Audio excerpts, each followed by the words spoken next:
L'Agence spatiale européenne, ESA, a publié la première image officielle de l'objet interstellaire 3I Atlas. Le monde attendait un spectacle visuel, un nouveau Muamua, peut-être un enregistrement historique d'un autre visiteur venu des étoiles.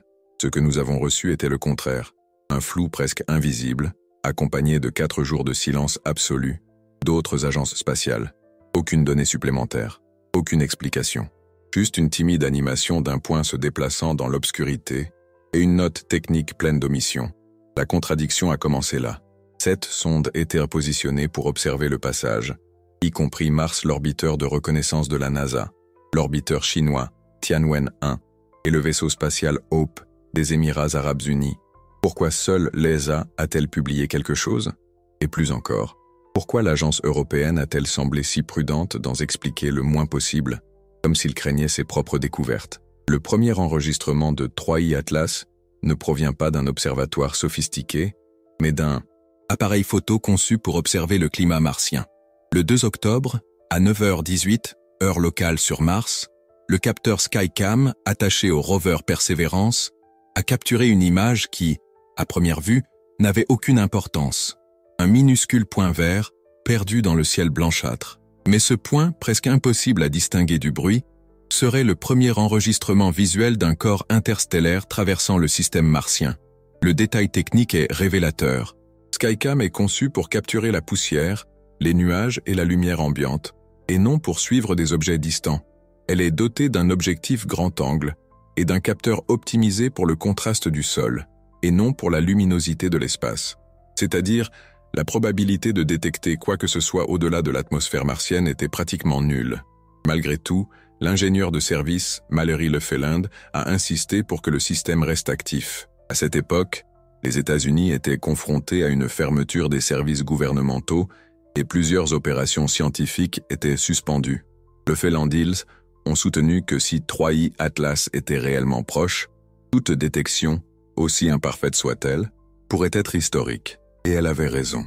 L'image est passée inaperçue jusqu'à ce qu'un analyste de l'ESA remarque une anomalie dans le champ de vision.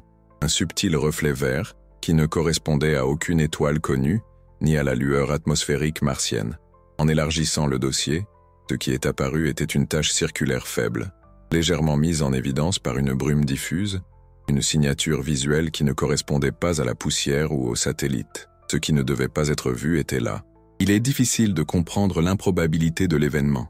La lumière du Soleil sur Mars est intense, dispersée par la poussière en suspension dans l'atmosphère. Cela rend impossible de détecter des objets faiblement brillants pendant la journée martienne. Pourtant, d'une manière ou d'une autre, Skycam a réussi à capturer un visiteur venu de l'extérieur du système solaire. Et cela, pour ceux qui connaissent la précision nécessaire, brise l'impossible. Lorsque le record a été confirmé, l'équipe scientifique de la NASA a réagi avec un mélange d'enthousiasme et de prudence. Il n'y avait aucun doute, c'était un corps en trajectoire hyperbolique venant de l'étranger. Mais le problème ne résidait pas dans l'orbite, il résidait dans la composition. Les premières mesures de luminosité et de couleur ont indiqué une signature chimique atypique, suggérant des émissions dominées par le dioxyde de carbone et une absence quasi totale de vapeur d'eau. En termes simples, une comète sans eau, quelque chose qui contredit tout ce que nous comprenons sur les objets gelés dérivant dans l'espace. À partir de ce moment-là, le protocole scientifique a commencé à échouer. Alors que l'ESA s'apprêtait à publier une déclaration préliminaire, les autres agences ont interrompu leurs émissions. Chine, Émirats arabes unis, États-Unis, tous dotés de sondes en position d'observation, choisissent le silence. La justification officielle était bureaucratique, traitement des données, vérification de l'étalonnage, restrictions opérationnelles. Mais au sein des équipes d'analyse, des courriels et des notes internes divulguées ont révélé un climat différent. La peur de révéler quelque chose qui ne pourrait pas être expliqué dans les paramètres connus de la physique des comètes. Et voici le point crucial.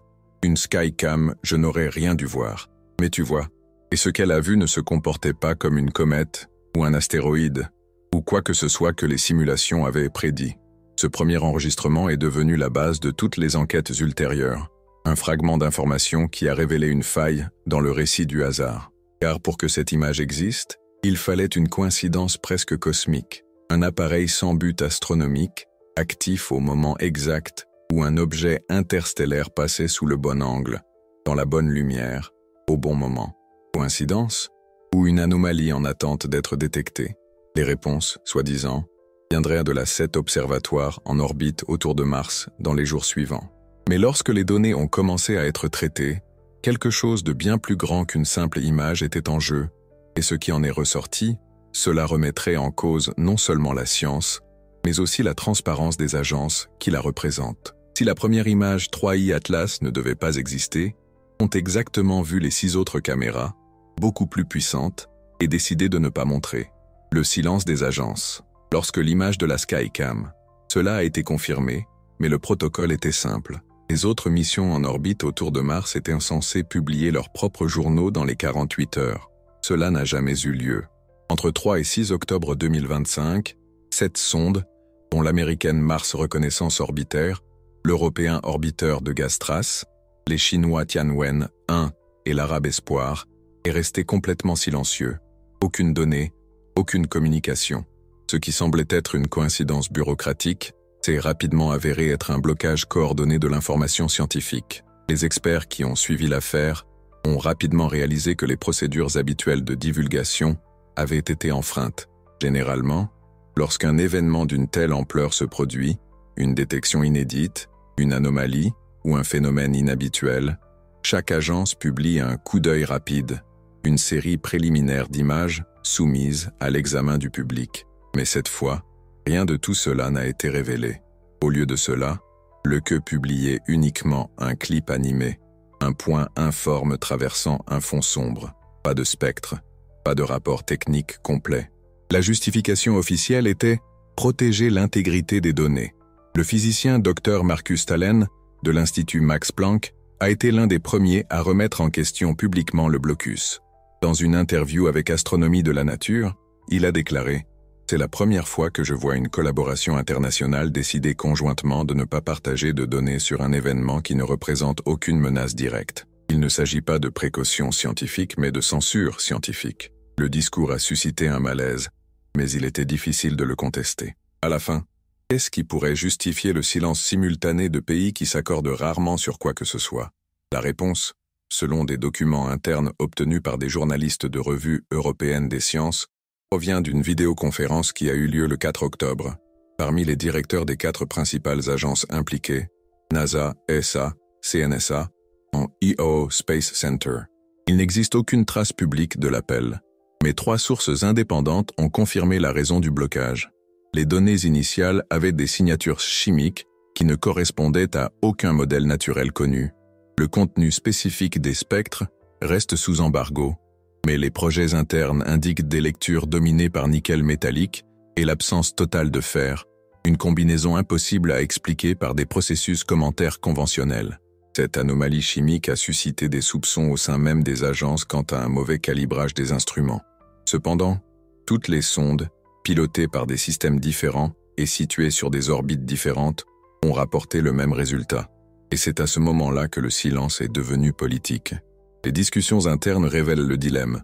Publier les données signifierait ouvrir un espace pour interprétation échappant au contrôle institutionnel, y compris les théories sur l'ingénierie artificielle, la propulsion contrôlée ou la présence technologique extraterrestre. Cachez-vous, en revanche, compromettre la confiance du public dans la science. L'option choisie était le juste milieu, montrer le minimum en faisant preuve de prudence. Cette décision ne se limite pas au domaine technique. L'impact social fut immédiat. Forums scientifiques, groupes d'amateurs et communautés d'astronomie indépendantes commencent à se mobiliser pour mener leurs propres recherches. Le problème est qu'aucun d'entre eux ne dispose d'instruments d'une portée suffisante pour confirmer ou infirmer les relevés effectués depuis mars. Le résultat fut une explosion de la spéculation, mélangeant faits, rumeurs et interprétations conspirationnistes, un phénomène déjà connu à l'ère de l'information, où le manque de transparence crée un terrain propice au bruit collectif. Le sociologue des sciences Andrei Kowalczuk de l'université d'Helsinki a comparé la situation avec l'épisode de Muamua en 2017. Lorsque les institutions n'apportent pas de réponse, les individus créent les leurs. Mais le plus curieux, c'est que, dans ce cas précis, le silence s'accompagnait de coordination, et la coordination exige un objectif. Cette affaire a relancé un profond débat éthique. Jusqu'où va le droit à la protection des informations scientifiques? À l'heure de la collaboration mondiale et de la science ouverte, ce type de blocus est perçu par beaucoup comme une rupture de contrat avec la société. Après tout, la plupart des missions spatiales sont financées par des fonds publics, et le public attend des réponses, pas des omissions.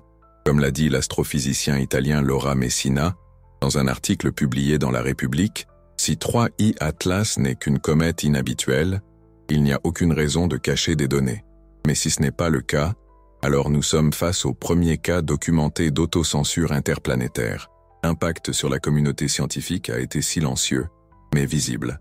Les chercheurs qui parlaient auparavant ouvertement du sujet ont commencé à donner des réponses évasives, invoquant des restrictions contractuelles. Les laboratoires partenaires ont temporairement suspendu les analyses croisées. L'ESA elle-même, sous la pression des journalistes, a déclaré que les premières mesures nécessitent une interprétation prudente, car elles impliquent des écarts instrumentaux potentiels, une phrase soigneusement ambiguë. Pendant ce temps, les données brutes restent bloquées pendant 6 mois, empêchant tout examen indépendant. Mais l'affaire, ce n'est pas seulement une question de science. Il révèle un modèle de plus en plus courant. Lorsqu'une découverte menace des récits stables, la première réaction institutionnelle est de contrôler le flux d'informations.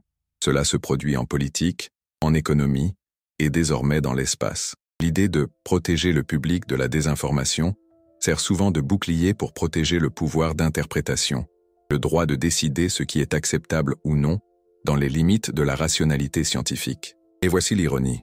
La tentative de contenir le débat a eu exactement l'effet inverse. Le mystère entourant 3I Atlas, intérêt mondial accru pour l'astronomie, conduisant des millions de personnes à suivre des forums d'observation et des discussions techniques jusque-là réservées aux spécialistes.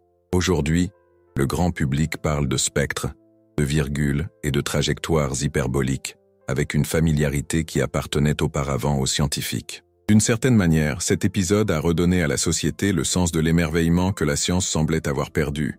Et peut-être, juste pour cette raison, il vaut la peine de se tenir au courant, de suivre l'avancement des analyses et de comprendre comment les connaissances se construisent ou se bloquent en temps réel. Mais au fond, la question la plus importante reste sans réponse. Si le silence des agences n'était motivé que par la prudence scientifique, pourquoi les rapports internes mentionnent-ils un comportement thermique incompatible avec l'inertie d'un corps naturel? Cette expression, cachée dans une annexe technique de l'ESA, suggère quelque chose d'encore plus intrigant, que 3I Atlas non seulement réfléchit la lumière du Soleil, mais la module, avec des variations périodiques qui indiquent des impulsions énergétiques constantes. Et si la véritable raison du silence n'était pas la composition chimique, mais le comportement énergétique de l'objet, parce que, autant que nous le sachions, rien de naturel ne vibre avec une précision mécanique toutes les 17 minutes. L'écho de l'intelligence cosmique. Il y a des moments dans l'histoire des sciences où les nombres semblent plus humains que les scientifiques eux-mêmes. Lorsque les données 3I Atlas ont commencé à montrer un modèle énergétique périodique, impulsion de 17 minutes avec une amplitude constante, l'inconfort n'était pas technique, il était philosophique. Aucune force naturelle connue ne produit d'émissions thermiques aussi régulières dans un corps qui devrait être en effondrement chaotique sous l'influence du Soleil. Et pourtant, il était là, un rythme régulier, comme le pouls de quelque chose qui ne veut pas seulement exister, mais être remarqué. Les discussions internes, selon des fuites ultérieures, ont divisé les agences en 2 blocs. L'un d'eux a avancé l'hypothèse d'un phénomène physique inconnu, peut-être une interaction électromagnétique entre des particules chargées dans la chevelure de l'objet. L'autre, une minorité mais influente, a commencé à se demander si le modèle observé pourrait être intentionnel. Pas dans le sens de message, mais dans le sens de contrôle, un ajustement actif dans la libération des gaz, une modulation délibérée de la luminosité, une tentative de camouflage ou de signalisation. L'idée a été publiquement rejetée mais jamais réfutée. Et c'est là que la science atteint sa limite. Lorsque les mathématiques fonctionnent encore, mais la réalité cesse d'obéir à la logique humaine. Le dilemme est ancien. De Galilée à un Freeman Dyson, chaque fois que l'univers s'est révélé plus complexe que ce que nous croyions, la réaction initiale a été nigée. Il est plus confortable de douter de l'observation que d'admettre que nous ne savons pas ce que nous voyons. Mais l'affaire 3I Atlas révèle quelque chose de plus profond. Peut-être que la notion même de découverte est devenue un concept dépassé. Car si l'univers est véritablement peuplé d'intelligence, de machines ou de phénomènes auto-organisés au-delà de notre compréhension, la science moderne, structurée sur le principe selon lequel le cosmos est inerte et prévisible, pourrait ne plus être suffisante pour le décrire. Le physicien théoricien Avi Chandrasekhara résumait cela lors d'une conférence à Genève. Ce que nous observons n'est pas un événement astronomique, c'est un miroir épistémologique. Cela nous force à admettre que la science s'est construite sur le confort de la prévisibilité. Atlas est à l'opposé de cela. Il est l'imprévisible avec signature technique. C'est peut-être la partie la plus inconfortable. Pendant des siècles, l'humanité a projeté sa propre arrogance sur le cosmos, le désir de comprendre, de classer et de domestiquer l'inconnu. Mais que se passe-t-il si ce que nous observons ne veut pas être compris? Et si l'univers n'était pas seulement un système de lois physiques, mais un tissu d'intentions qui ne se révèle que lorsque l'observateur est prêt à le percevoir? Cette idée, aussi inconfortable qu'elle puisse paraître, est de plus en plus débattue parmi les philosophes de la conscience et les astrophysiciens de pointe. L'idée que l'observation elle-même peut façonner la réalité et que certains phénomènes se comportent différemment lorsqu'ils sont observés. 3i Atlas, dans ce contexte, est plus qu'un visiteur. C'est un test de perception collective, parce que la façon dont nous réagissons à son silence, en cachant, en contrôlant, en déformant les données, en dit plus sur nous que sur lui. Le refus de publier l'intégralité des lectures, la manipulation des délais, la peur institutionnelle de l'hypothèse artificielle, tout cela révèle une vérité inconfortable. L'humanité n'est pas encore préparée à faire face à l'ambiguïté. Nous préférons le mystère contrôlé à la révélation incontrôlable. Et pourtant, le cosmos ne négocie pas avec la peur. L'objet continue sa course, indifférente à nos hésitations, s'approchant du soleil et disparaissant dans sa lumière, comme s'il accomplissait un ancien protocole, un rite de passage entre les mondes. Quand réapparaître, à la fin du mois de novembre, seront observés par des sondes Juste Junon, révélant peut-être des fragments, peut-être une déviation, peut-être rien. Mais ce qui est réellement en jeu n'est pas ce nous verrons. Et oui, comment nous choisirons d'interpréter ce qui est vu? Car si les impulsions thermiques se confirment, si la composition en nickel sans fer persiste, si la trajectoire reste si anormalement précise, nous devrons admettre quelque chose qui transcende la curiosité scientifique. Nous n'observons pas seulement l'univers, il nous observe également. Et cette reconnaissance change tout, pas seulement l'astrophysique, mais aussi la philosophie, la théologie, la psychologie collective. Elle redéfinit la place de l'humanité non pas comme le centre de la raison cosmique, mais comme participant inconscient à un réseau plus vaste d'intelligence. Une civilisation qui, face à la première lueur de quelque chose de plus grand, a choisi le silence et le contrôle plutôt que l'ouverture et l'enquête. Peut-être que le véritable sens de 3i Atlas ne réside pas dans son origine, mais dans la réflexion qu'il provoque en nous. Le malaise de réaliser que la frontière entre le naturel et l'artificiel, le physique et le conscient, n'a peut-être jamais existé. Et pendant que les agences décident de ce qu'elles doivent révéler, l'univers continue de parler dans une langue que peu de gens veulent apprendre. Le plus grand risque n'est peut-être pas ce qu'est 3i Atlas, mais ce qu'il révèle sur combien nous préférons encore l'ignorance au doute. Car le véritable danger n'a jamais été la présence d'une autre intelligence, mais l'endormissement de la nôtre. Si vous êtes arrivé jusqu'ici, gardez l'esprit ouvert, remettez en question les versions officielles et continuez à suivre chaque nouvelle découverte. Aimez, commentez et abonnez-vous, non pas par habitude, mais par principe. Pourquoi penser en dehors de la courbe? C'est désormais le dernier acte de résistance face à l'inconnu.